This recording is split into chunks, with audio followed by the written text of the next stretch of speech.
One missing sentence and IRCC can reject your PR application.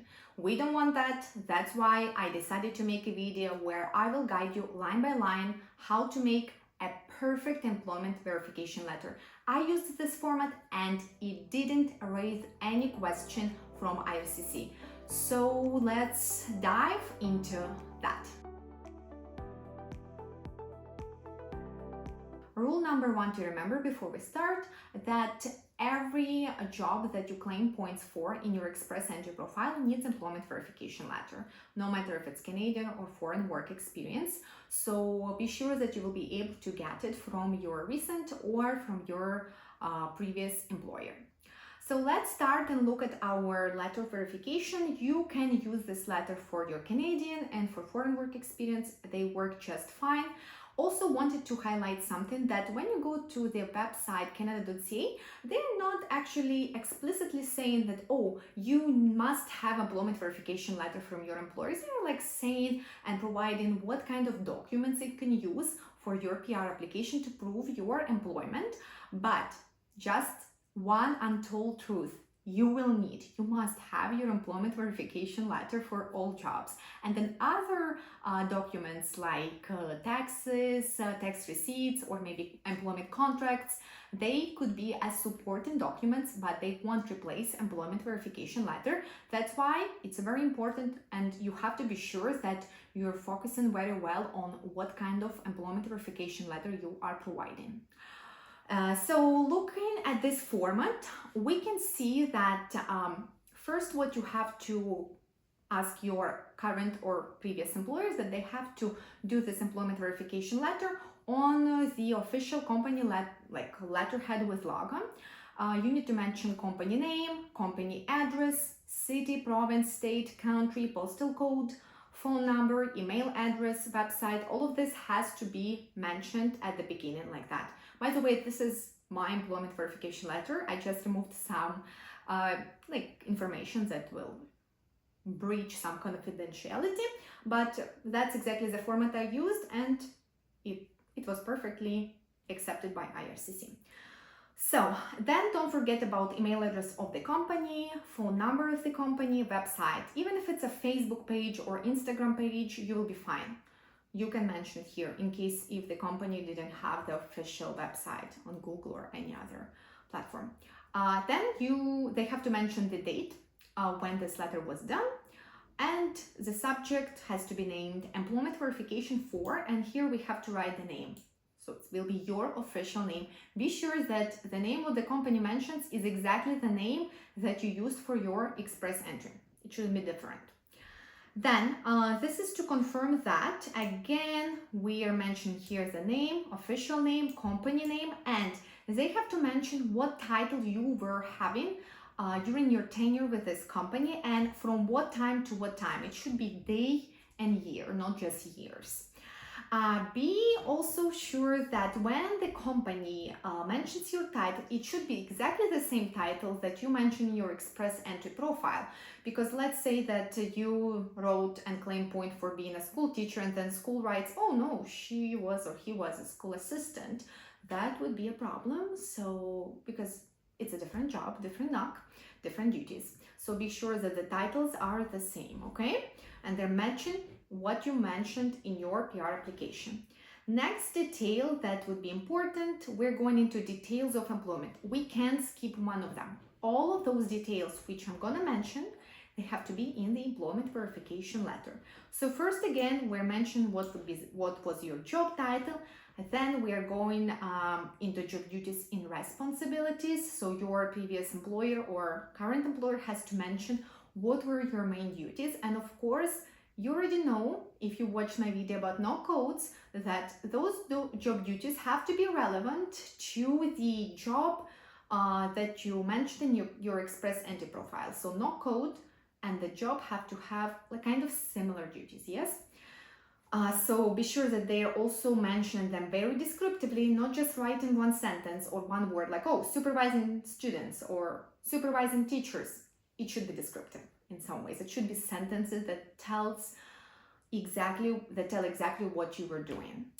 Then we're going into employment type. you could have permanent job, you could have a contract job, it could be full-time or part-time.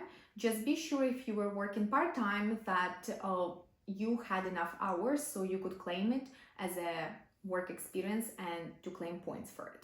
So when it comes to full-time experience, usually Canada counts full-time job that was minimum 30 hours per week. So if you had 30 hours per week or plus 30 hours per week, you're good. If your working hours were less than 30, that could be a problem. So be sure that when you calculate your hours, they are corresponding to the amount of hours IRCC asks to make this experience valid. Next one, salary history. So already wrote some kind of explanation here. First of all, when it comes to salary history, we have to mention it yearly for IRCC. If you had a Canadian job, for sure most of us in Canada were getting salaries yearly or hourly. So you have to be sure that you're mentioning in your verification letter salary yearly. Even if outside of Canada, let's say you worked in a company and you were paying monthly, so your HR has to calculate and multiply, like, I don't know, 20,000 to 12. So they will mention here not your monthly salary, but your yearly salary. That was something, the situation with me, because back home I was paid, first of all, in local currency, and I was paid monthly, and that's what was written in my contract, what would be my monthly salary, not yearly salary. So I asked the HR to calculate my salary yearly, and also I asked HR to exchange, like to convert this Ukrainian currency into Canadian currency, because that's important too. If your HR will mention your monthly salary and only it will be in local currencies, that could be a problem.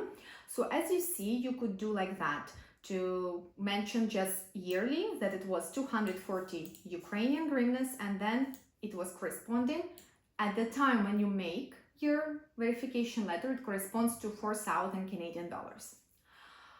But what to do if, for example, you worked for a company for 2-3 years and your salary was different every year? You got a raise. In this case, be sure that it also descriptively explained in your employment verification letter. You write the year and what was your salary specifically this year in current local currency and in Canadian currency. And then you write next year, and the money are changing because you got a raise, and you're again mentioning yearly 30,000 hryvnias, which are corresponding to, no, not 45,000 unfortunately, but to 4,500 Canadian dollars. Then I was also asking HR just to kind of explain that I was paid in actually local currency, and they just added the sentence for more clarification. Please note that the company does not provide a fixed annual salary figure, and salaries were issued monthly and paid in local currency hryvnias. The annual salary mentioned in CAD is calculated for the purpose of this verification. Okay.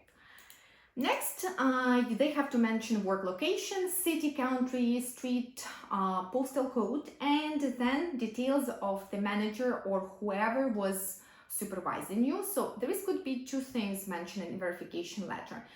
In some companies, manager who was managing and supervising you could make this letter, but in some companies it could be manager was supervising you, but actually the one who makes a letter is HR. So if, let's say, your manager was making these letters, then they will write the details about themselves here, yes?